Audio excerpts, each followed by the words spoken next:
Hello students, मैं अरविंद कुमार कक्षा 12 के लिए जो हमारा चैप्टर चल रहा है मादा जनन, उसकी लास्ट वीडियो। तो इसमें सबसे पहले जो हमारे 2 क्वेश्चन रह रहे हैं वो उसके बारे में बात करेंगे। सबसे पहला इसमें शुक्राणु स्पर्म, यानी कि जो शुक्राणु होता है उसकी जो संरचना होती है वो किस प्रकार होती है।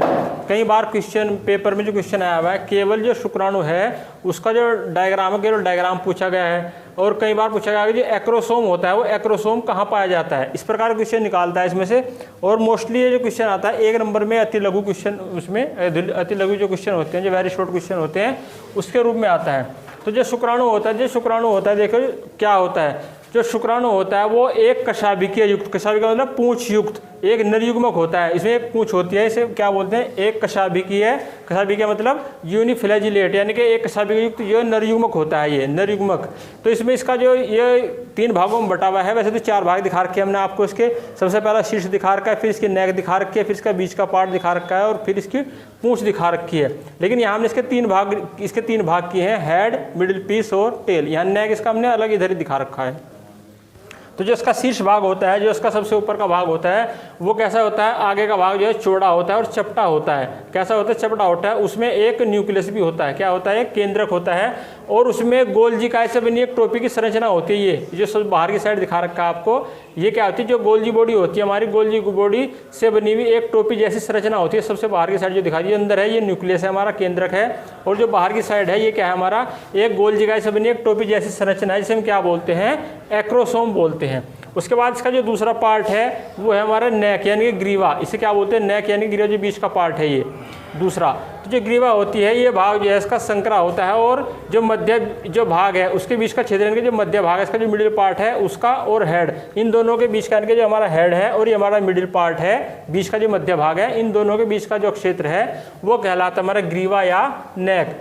ये इसमें क्या होता है, इसमें 2 सेंट्रियोल होते हैं, 2 तारकाएँ होती हैं। एक होता है अग्रभाग पर, जो इसमें क्या होती हैं, 2 जो हमारे सेंट्रियोल हैं, जो हमारे तारकाएँ हैं, 2 होते हैं। जो एक जो अग्रभाग पर जो तारकाएँ होता है, जो सेंट्रियोल होता है, वो तो होता है स्वतंत्र। लेकिन जो हमारा दूरस्थ सेंट्रियोल है, यानी कि जो दूरस्थ तारकाएँ है, वो क्या होता है, वो एक्सोनिमा से जुड़ा हुआ होता है। किससे होता है, एक्सोनिमा से जुड़ा हुआ होता है। उसके बाद हमारा जो मिडिल पार्ट है, इसका 3rd पार्ट है मिडिल पार्ट, जो बीच का मध्य भाग है। ये जो बीच का मध्य भाग है ये क्या है, ये हमारे जो गर्दन है, इसकी जो नेक है गर्दन, और जो हमारी पूंछ है, इन दोनों के बीच का बेलनाकार भाग कहलाता है। ये कौन सा होता है, बेलनाकार भाग, बेलन के आकार का है ये हमारी नेक है, और ये हमारी पूंछ है, इसकी टेल है। इन दोनों के बीच का जो भाग होता है ये बेलनाकार होता है, इसे बोलते हैं हम क्या, मिडिल पीस। और इसमें 10 से लेकर 14 तक सर्पिलाकार माइटोकॉन्ड्रिया पाए जाते हैं। ये कैसे होते हैं, सर्प के आकार के, सर्पिलाकार। 10 से लेकर इनकी संख्या जो माइटोकॉन्ड्रिया होती है इनकी संख्या होती है 10 से लेकर 14 तक। और ये क्या करते हैं, जिस समय शुक्राणु गति करता है, ये शुक्राणु को जिस समय गति करता है तो उस समय क्या करते हैं, उसे ऊर्जा प्रदान करते हैं, क्या, माइटोकॉन्ड्रिया।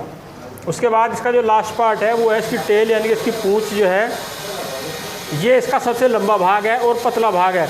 और पूरी लंबाई में जो एक्सोनिमा होती है उसकी पूरी लंबाई में पश्च भाग में प्लाज्मा मेम्ब्रेन से घिरा हुआ नहीं होता लास्ट में, यानी कि जो लास्ट में होता है, जो हमारे एक्सोनिमा है ये लास्ट में, यहाँ तक तो ये हमारी क्या है, प्लाज्मा मेम्ब्रेन से घिरा हुआ है। लेकिन जो इसका लास्ट पार्ट है ये क्या है, ये प्लाज्मा मेम्ब्रेन से घिरा हुआ नहीं होता, ये नग्न होता है। और इसे हम क्या बोलते हैं, एंड पीस बोलते हैं, अंत सिरा बोलते हैं, अंत सिरा यानी कि एंड पीस। जो लास्ट का भाग है इसका वो कहीं से नहीं घिरा हुआ होता है, प्लाज्मा मेम्ब्रेन से घिरा हुआ नहीं होता। लेकिन बाकी जो इसका भाग है वो कहीं से घिरा हुआ होता है, वो प्लाज्मा मेम्ब्रेन से घिरा हुआ होता है। उसके बाद ये तो हमारी शुक्राणु की संरचना के बारे में बात हुई। अब बात करेंगे मनुष्य में जो जाइगोट होता है, जाइगोट में जो विभाजन होता है, जो विदलन होता है, वो किस प्रकार होता है और कितनी बार होता है। देखिए, निषेचन के बाद जाइगोट में तेजी से क्या, जो निषेचन होता है, तो निषेचन के बाद क्या बनता है, जाइगोट बनता है। तो जाइगोट में क्या होता है, तेजी से निषेचन कब होता है, जब हमारे नरयुग्मक और मादा युग्मक आपस में मिलते हैं, यानी कि मेल गैमेट और फीमेल गैमेट जब आपस में मिलते हैं तो निषेचन होता है। और निषेचन के बाद जब जाइगोट बनता है तो जाइगोट में तेजी से क्या होता है, समसूत्री विभाजन होता है। कौन सा विभाजन होता है, माइटोटिक डिवीजन होता है, समसूत्री विभाजन होता है। और ये जो विभाजन है ये कोशिकाओं के समूह में विभाजित होता है, यानी कि जो विभाजन है ये क्या करता है, कोशिकाओं के समूह में विभाजित होता है। और इसके आकार में कोई परिवर्तन नहीं होता है, इसके आकार में कोई परिवर्तन नहीं होता है। तो इस क्रिया को हम क्या बोलते हैं, विदलन बोलते हैं। इस क्रिया को हम क्या बोलते हैं, जब इसके कोई आकार में, इसके कोशिकाओं में जो कोशिकाएं हैं वो समूह में विभाजित होंगी लेकिन उसके आकार में कोई परिवर्तन नहीं होगा, तो इस क्रिया को क्या बोलते हैं, विदलन बोलते हैं। और ये कोशिकाएं हमारी क्या कहलाती हैं, ब्लास्टोमियर्स कहलाती हैं। क्या कहलाती हैं, ब्लास्टोमियर्स। जो मनुष्य है, मनुष्य में पूर्णभंजी विदलन यानी कि जो होलोब्लास्टिक क्लीवेज पाया जाता है। मनुष्य में कौन सा विदलन पाया जाता है, वो होता है होलोब्लास्टिक। जो प्रथम विदलन होता है वो निषेचन के कितने दिन बाद होता है, लगभग 30 घंटे बाद। कितने समय बाद होता है, तो जो प्रथम विदलन होता है जायगोट में वो होता है निषेचन के 30 घंटे बाद। और उससे क्या होता है, 2 ब्लास्टोमियर्स बन जाते हैं। पहले जो प्रथम विदलन होता है, प्रथम विदलन के बाद क्या होता है, जो वो 30 घंटे के बाद, निषेचन के 30 घंटे के बाद होता है और उससे क्या बन जाती हैं, 2 ब्लास्टोमियर्स बन जाती हैं। उसके बाद जो दूसरा विभाजन होता है, दूसरा जो विदलन होता है वो निषेचन के 44 घंटे के बाद होता है। पहला 30 घंटे के बाद और दूसरा जो विदलन होगा वो कब होगा, निषेचन के 44 घंटे के बाद। उसके बाद जो प्रथम विदलन है, जो प्रथम विदलन है उसके समकोण पर ही बनता है। ये जो दूसरा जो विदलन है, ये प्रथम जो विदलन है उसके समकोण पर होता है। और इसमें जो जायगोट है वो 4 समान प्रकार की ब्लास्टोमियर्स में बढ़ जाता है। यानी कि पहले विदलन में तो 2 में बटा ब्लास्टोमियर्स और दूसरे विदलन में 4 समान प्रकार की ब्लास्टोमियर्स में बढ़ जाएगा। उसके बाद जो तीसरा जो विदलन होता है वो निषेचन के 3 दिन बाद होता है।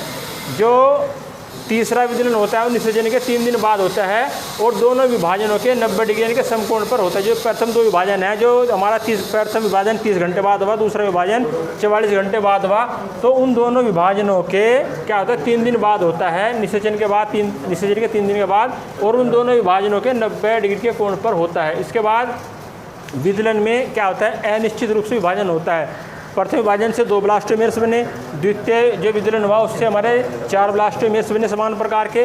और जो तीसरा विदलन है, तीसरे विदलन में क्या होता है, उसमें अनिश्चित रूप से विदलन होता है। और चौथे दिन जो है भ्रूण वो कहाँ पहुँच जाता है, वो गर्भाशय में पहुँच जाता है।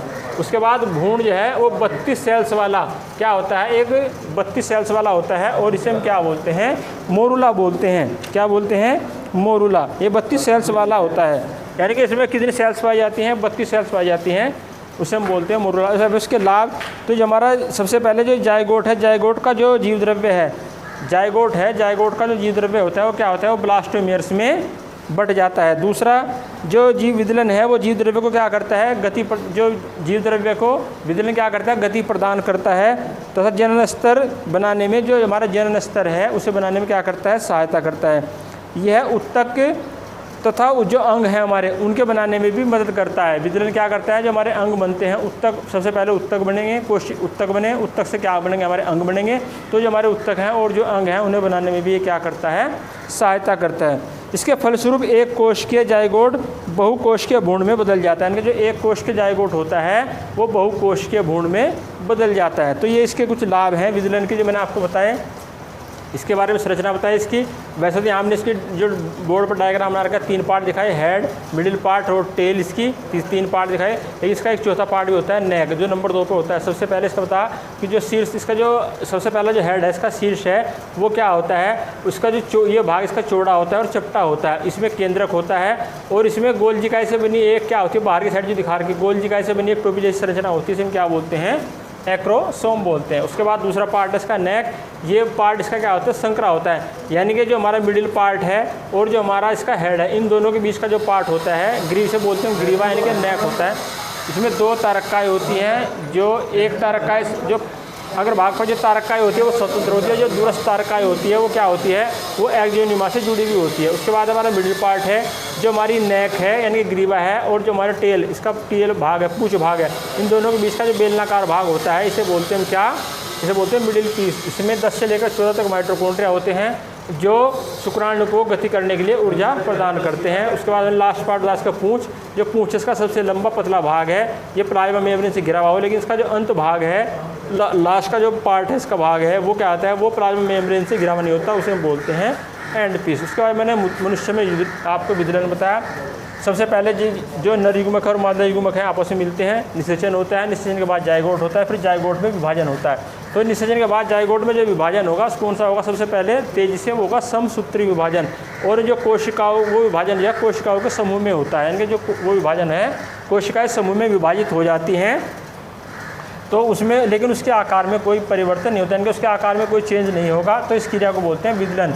और जो कोशिका, इस प्रकार जो कोशिकाएं बनती हैं उन्हें क्या बोलते हैं? उन्हें बोलते हैं ब्लास्टोमियर्स। मनुष्य में कौन सा विदलन पाया जाता है? पूर्णभंजी यानी कि होलोब्लास्टिक। प्रथम विदलन जो होगा वो निषेचन के 30 घंटे बाद होगा और उससे क्या होगा? 2 ब्लास्टोमियर्स बन जाएंगे, यानी कि जो हमारा जाइगोट है वो 2 ब्लास्टोमियर्स में बट जाएगा। उसके बाद दूसरा जो विदलन है वो निषेचन के 44 घंटे बाद होता है और वो प्रथम विदलन के समकोण पर होता है और जो जाइगोट है वो 4 समान ब्लास्टोमियर्स में बढ़ जाता है। तीसरा जो विदलन है वो क्या होता है? 3 दिन, निषेचन के 3 दिन बाद होता है और दोनों विभाजनों के जो पहले 2 विदलन हुए, पहले जो विभाजन है यानी पहले 2 विदलन हैं, यही विभाजन कह लो आप, उनके 90 डिग्री पर होता है, यानी कि उनके समकोण पर होता है। इसके बाद विदलन में अनिश्चित क्या होता है? विभाजन होता है अनिश्चित रूप से। और चौथे दिन क्या होता है? जो भ्रूण है वो कहाँ पहुँच जाता है? गर्भाशय पहुँच जाता है और भ्रूण जो है वो 32 सेल्स वाला होता है। इसे हम क्या बोलते हैं? मोरूला। तो इस प्रकार हमारा ये चैप्टर है मानव जनन वाला ये कंप्लीट हुआ। उसके बाद हम अगला चैप्टर पढ़ेंगे, वो है हमारा जनन स्वास्थ्य। तो आज की वीडियो में इतना ही, धन्यवाद।